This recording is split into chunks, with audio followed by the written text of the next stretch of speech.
Gut, dann würden wir jetzt noch mal weitermachen. Okay, then let's continue for a short last round. I don't know why we scheduled 30 minutes for it, but I think after a conference that lasted for 3 days, I think you have to digest the one or the other piece of information. Eberhardt from the Landecker Foundation. I hope you have joined us. Here you are.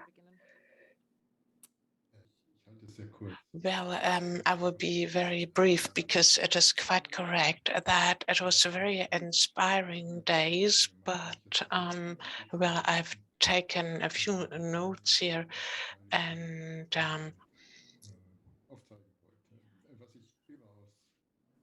I was really fascinated by this meeting. We had at the times more than 270 participants in a digital format and really physically in Berlin in the meeting room that came on top. And especially at the beginning, but it was really during the 3 days, there was a strong focus on modern appearances and with very concrete examples. And it is also the basic declaration that Andreas gave, and the House of the Wannsee-Konferenz is among the major memorial sites.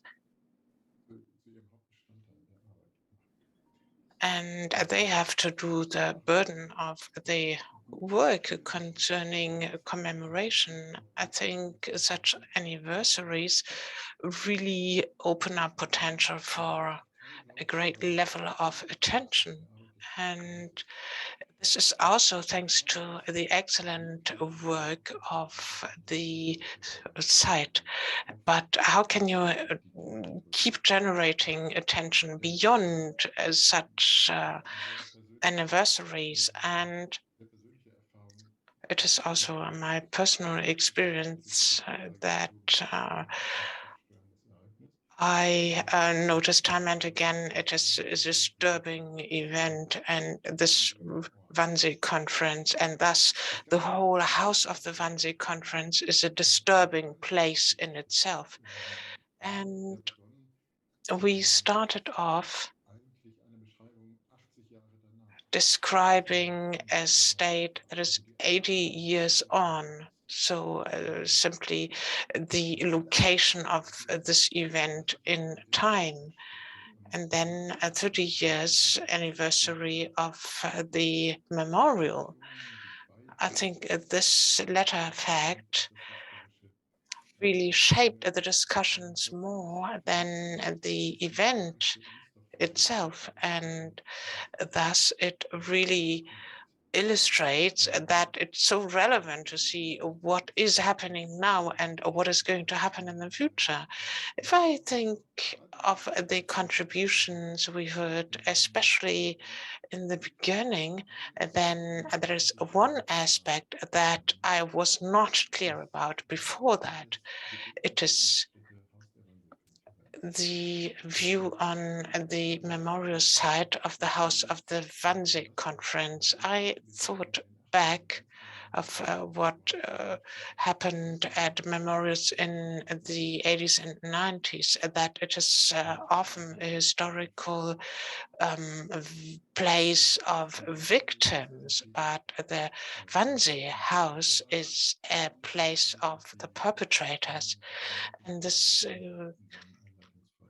leads me back to Dan and Dina's keynote speech. What was planned and discussed 80 years ago as a statistics, and this became very clear when watching the film yesterday.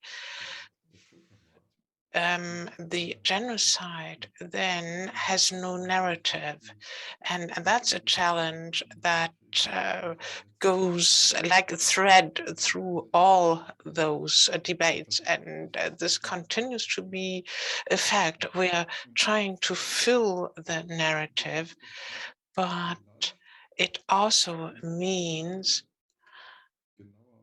potentially that we should once again take a very close look at the event as such. But it is a challenge that has to be faced up to in many places. So what remains? What remains is definitely to thank all participants on behalf of the whole Alfred Landecker Foundation. My special thanks go to the translators who did an excellent job, and then of course the speakers that gave rise to a lot of discussion and reflection, and then of course all online participants and also the ones who were able to attend in person in Berlin. Thanks for all your questions and contributions in the chat.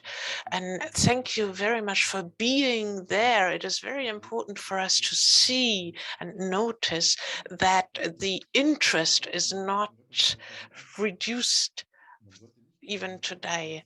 And one should not say that the interest is receding, especially among young people. There's at least the same level of interest or even more than in the past. And that's another take-home message in shaping our future work.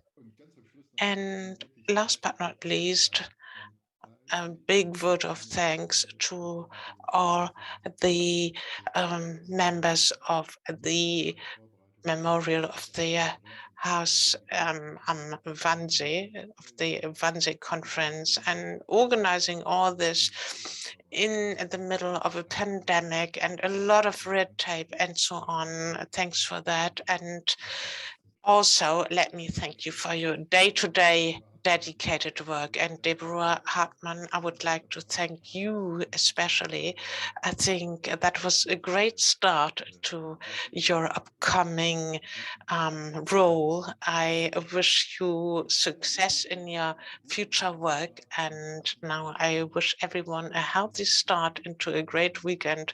Hope to see you again in whichever Vielen Dank, format. Andreas. Thank you very much, Ich Andreas. werde jetzt versuchen, mich auch kurz And zu fassen. I will try to be brief as well. Ich muss ehrlich zugeben, dass ich mich noch nicht so I richtig have to zusammengesetzt habe, admit in der that Tat I mit haven't Yad Vashem und dem digested all of Seminar those contents. I remember that from Yad Vashem, mit you have a seminar and a very intensive time with police people, teachers, students, and then there's a final round where everybody reflects at the past meeting. In this setting, you know people better. You have had one-on-one discussions and you have discussed concrete topics. You have even had debates.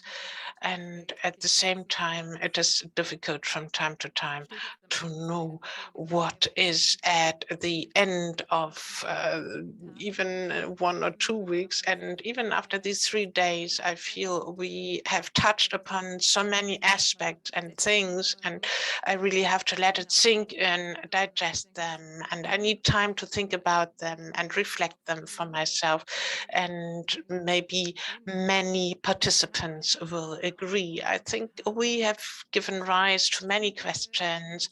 We have found many ways of accessing them. We have opened up questions without, however, finding unequivocal final answers. We have thought about what has to be considered from a historical perspective. How do we deal with the symbolic character of the 20th of January 1942, and what importance do we attach to it? And what perspectives do we have on this event from today's point of view, but also at the time? And how do we reflect about it? And what overarching topics arise from it, overarching in terms of time and different aspects that will continue to keep us awake? So how do our current questions and challenges connect with this historical place and date. And what has become clear, Andreas, you used the term of disturbing. So the event is disturbing and so is the venue.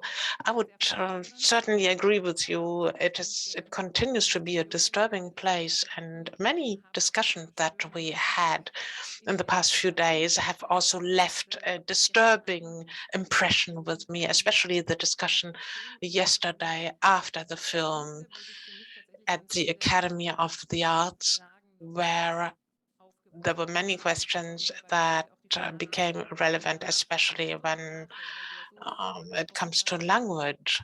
We have talked so many times about it when looking at the Wannsee-Konferenz and the minutes or the protocol. And the question is whether our current terminology is adequate. For example, if we say at the end of a meeting, we need to remind of the Wannsee conference, and it does not really mean that we have to remind people of the conference, but the survivors and the decisions and the consequences of the participants. So we should not commemorate an anniversary of the conference, but it is the consequences and those victims. It is not always easy to follow online events. It is very taxing to be sitting in front of your computer screen for many hours, and we had technical issues, and well, it is a challenge to have such an event in a hybrid format. And I do hope that it has worked in most of the cases, and Ruth Preuss, who can't be here today, told me over the phone, and that physical presence, of course, is really unique and can't be compared with anything. So this is why I would like to thank you for bearing with us. And sometimes it took some time until we could incorporate questions from the chat, and we certainly could not answer all questions. Well, dealing with this topic and place certainly hasn't come to an end in May. We want to have a follow-up meeting around the 8th to 10th of May, and thus 30 years anniversary for the memorial site. That's something we want to put in the focus, and we will link up to questions that have arisen in the past few days. And once again, thank you to the Alfred Landecker Foundation, the cooperation with you, the talks, and I think we have learned a lot in the past few days.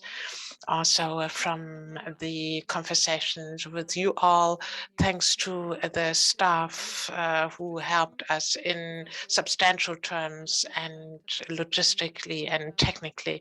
And my biggest vote of thanks goes to the participants who followed this conference, whether analog or digital. And have a nice afternoon and a great weekend.